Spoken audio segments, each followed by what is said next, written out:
దాదాపు గత 5 సంవత్సరాలు 2014 నుంచి 19 మధ్యలో 5-6 వేల కోట్ల రూపాయలు అమరావతి మీదుగా కేవలం తాత్కాలిక భవనాల మీద ఖర్చు పెట్టారు.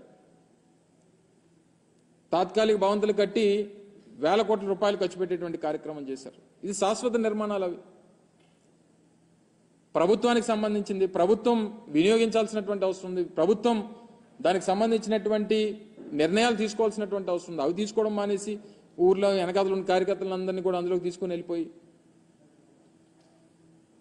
రేపు చీఫ్ గెస్ట్లు ఎవరన్నా వస్తారు, పెద్దలు ఎవరన్నా వస్తారు, రాష్ట్రపతి వస్తారు, లేకపోతే ప్రధానమంత్రి వస్తారు, మీరు మొత్తం అంతా కూడా కెమెరాలో ప్రతి ఒక్కటి చూపించారు అంతనా. అంటే ఒక చీఫ్ గెస్ట్లో లేకపోతే విఐపీసో వివిఐపీసో ఉండేటువంటి దాన్ని బ్లూ ప్రింట్ అసలు బయటికి వెళ్ళడానికి లేదు. గతంలో మేము ప్రారంభించినప్పుడు కూడా మీరు అందరూ అడిగారు, నేను మంత్రిగా ఉన్న ప్రారంభంలో నేను కూడా పాల్గొన్నా. సో దీన్ని ఏ రకంగా వినియోగించాలనేటువంటి దాని మీద ప్రభుత్వం నిర్ణయం తీసుకోబోతా ఉంది. కొన్ని సెక్యూరిటీ రీజన్స్ ఉన్నాయి. డెఫినెట్గా నిర్ణయం తీసుకునేటువంటి క్రమంలో మళ్ళీ మీ దృష్టికి తీసుకొస్తాం అనేటువంటి మాట మీకు చెప్పాం. సో ఇవన్నీ మానేసి ఏదో మనకి అధికారం ఇచ్చారు కదా అని చెప్పి ఎక్కడికన్నా చూపించమనండి, అన్నిని అలాగే చూపించమనండి. గతంలో మేము 5 సంవత్సరాల్లో చేసినటువంటి అభివృద్ధి కార్యక్రమాలు కూడా అలాగే ఆ శాసనసభ్యుల్ని తీసుకొని వెళ్ళి చూపించమనండి. భోగాపురంలో ఇంటర్నేషనల్ ఎయిర్పోర్ట్ నిర్మాణం జరుగుతూ ఉంది, చూపించమనండి. ఇదిగో మీ 5 సంవత్సరాల్లో మీరు ప్రారంభించినటువంటి కార్యక్రమాలు, చేస్తున్నటువంటి పనులు ఇగో ఇవి చేశారు, మీరు చూపించమనండి. లేకపోతే మెడికల్ కాలేజ్ చూపించమనండి, విజయనగరం మెడికల్ కాలేజ్ చూపించమనండి. లేకపోతే ఉద్యానంలో కట్టినటువంటి హాస్పిటల్ చూపించమనండి, లేకపోతే వాటర్ ప్రాజెక్ట్ చూపించమనండి, లేకపోతే పాడేరులో మన మెడికల్ కాలేజ్ నిర్మాణం, నర్సీపట్నంలో మెడికల్ కాలేజ్ నిర్మాణం, లేకపోతే సాలూరులో tribal university, Parvathipuram medical college, Kurupam engineering college, ఇవన్నీ చూపించమనండి. నిర్మాణాలు జరుగుతూ ఉన్నాయి, కొన్ని నిర్మాణాలు పూర్తి అయిపోయినాయి.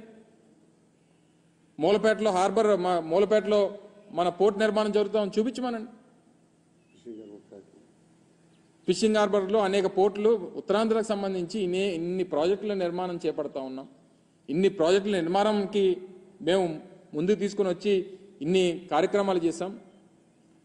ఇవన్నీ మర్చిపోయి అది తీసుకుని వచ్చి ఏదో జగన్మోహన్ రెడ్డి గారు సొంత భవనంలో చూపిస్తారా? ఇప్పటికన్నా మీకు అవకాశం వచ్చింది. ఈ సందర్భంలో అసలు మేము మాట్లాడకూడదు అనుకున్నాం. మీకు 6 నెలల్లో సంవత్సరం సమయం ఇవ్వాలి. అధికారం ప్రజలు ఇచ్చారు, దాన్ని ఏ రకంగా మీరు వినియోగించుకుంటారో. మేము ప్రజలకు చాలా మంచి చేశాం, మాకన్నా మంచి చేస్తారని చెప్పి ఆశించి మీకు ఓట్లేశారు. దాన్ని ఏ రకంగా నిలబెట్టుకోవాలనేటువంటి ప్రయత్నం చేయాలి తప్ప ప్రజలను అనవసరంగా తప్పుదోవ పట్టించి అనవసరంగా ఇంకా మీరు విమర్శలు చేయాలనేటువంటి ప్రయత్నం మానుకుంటే మంచిది. ఇదే గంటా శ్రీనివాసరావు గారు ఆ రోజు మొదట్లో 2019లో విశాఖపట్నం రాజధాని అని చెప్పి ఒక నిర్ణయం మా ప్రభుత్వం చేసినప్పుడు స్వాగతించింది ఆయనే మొదటగా. మరి వారికి గుర్తుందో లేదో నాకు తెలియదు, కానీ నాకైతే బాగా గుర్తుంది. ఇదే గంటా శ్రీనివాసరావు గారు పాపం ఆ రోజు స్వాగతించారు. విశాఖపట్నం రాజధానిని చేయడం అనేటువంటిది మంచి నిర్ణయం, మంచి ఆలోచన ప్రభుత్వం చేసిందని చెప్పి స్వాగతించారు. సరే, ఇప్పుడు ఏదేమైనప్పుడా నిర్ణయాలు ఆయన ఆలోచనలు మారినా ఏది మారినా ఇది ప్రభుత్వంలో ఉండగా అధికార పార్టీలో ఉన్నారు, వారు అధికారంలో ఉన్నారు. ఈ రకమైనటువంటి దుష్ప్రచారం అనేటువంటిది సమంజసం కాదు. ఇప్పటికన్నా అది ప్రభుత్వ భవనాలు అనేటువంటిది వారన్నా గ్రహించాలి. ప్రజలకు ఎలాగా తెలుసు, అదేదో జగన్మోహన్ రెడ్డి గారు సొంత ఇల్లు కట్టుకున్నట్టుగా దాన్ని చిత్రీకరించేటువంటి ప్రయత్నం మొదటి నుంచి రుషికొండని ఆక్రమించుకున్నారు అనేటువంటి దుష్ప్రచారం చేసిన ఆక్రమణలు జరిగింది. దాని ఎదురుగా ఉన్నటువంటి గీతం కాలేజీలో జరిగినాయి. దాదాపు 23 ఎకరాలు ప్రభుత్వ భూములు ఆక్రమించుకుంది ఆయన. దాన్ని బయటపెట్టేటువంటి కార్యక్రమం చేస్తాం. అందులో 13 ఎకరాల్లో అయితే ఏకంగా నిర్మాణాలు చేస్తారు గవర్నమెంట్ ల్యాండ్స్లో.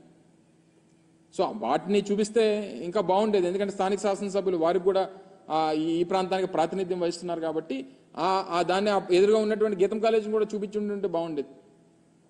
సో ఏదేమైనప్పటికీ ఇది మేము విమర్శలు చేయడానికి కానీ వాళ్ళు మా మీద దుష్ప్రచారం చేయడానికి ఇది సమయం కాదు. మేము కన్స్ట్రక్టివ్గా ప్రజల పక్షాన ప్రభుత్వం చేపట్టేటువంటి కార్యక్రమాల్లో ఏదైనా లోటుపాట్లు ఉంటే వాటిని కన్స్ట్రక్టివ్గా క్రిటిసైజ్ చేయాలనేటువంటిది మా తాపత్రయం. ఆ ప్రకారం మేము వెళ్తాం తప్ప ఇటువంటివి చేసి మళ్ళీ అనవసరంగా లేనిపోయినటువంటివి ఇప్పటి నుంచి ఈ రకమైనటువంటి దానికి ఒక ప్లాట్ఫామ్ వేయొద్దు అనేటువంటిది వారిని కోరుతా ఉన్నా. ఇప్పటికన్నా ప్రజల్ని మరొకసారి దీని మీద గ్రహించాల్సిందిగా, వాస్తవాలు తెలుసుకోవాల్సిందిగా, లేనిపోయినటువంటి సృష్టించి ప్రజల్ని మభ్యపెట్టేటువంటి కార్యక్రమం, ఏమార్చేటువంటి కార్యక్రమం దయచేసి చేయొద్దని చెప్పి మరొకసారి అధికార పార్టీకి చెందినటువంటి నాయకత్వాన్ని అందరినీ కూడా కోరుతా ఉన్నాం.